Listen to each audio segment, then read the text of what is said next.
Donna Esperanza lived in the fields. Her father inherited large lands and fields that used to harvest the best crops everywhere. That is why the government had contracted with them to take these crops and export them abroad. But their envious neighbors set the fields on fire and turned them to ashes. The police arrested him, but this caused the death of Esperanza's father. Her mother cultivated the fields. She continued to work until Esperanza grew up and took over the business with her. After her mother's death, she took charge of the farm. At that time, she met an agricultural engineer who loved her and helped her in her work, but he was surprised when he realized that she was illiterate and did not know how to read and write, but he helped her. After only 6 months, they got married, but he was on a tour of work on a neighboring farm when a bull attacked him and killed him. Esperanza discovered that she was pregnant with her daughter, Michaela.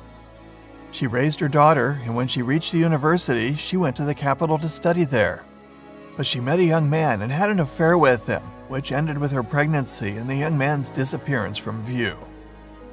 The young woman returned to her mother, but Michaela passed away during childbirth and left twins whose grandmother, Mrs. Esperanza, raised them, but they did not like to work on the farm.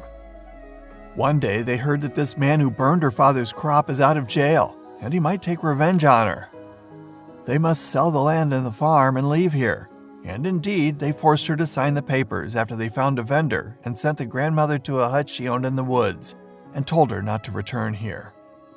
The two young men spent money until they returned broke again and tried to find work, but within 20 years, no one asked about their grandmother, who came back and found their grandchildren homeless.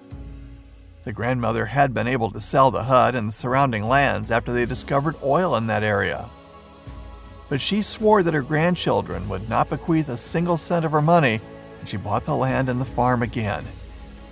She did not forgive them and forced them to work in the cattle barn, and she deprived them of the inheritance after her death and did not leave them the land, and ordered all her money to be donated to charities and orphanages. If you enjoyed reading through this story, don't forget to reach out to the comments and share this post with your family and friends. For more news and stories, follow us on Facebook.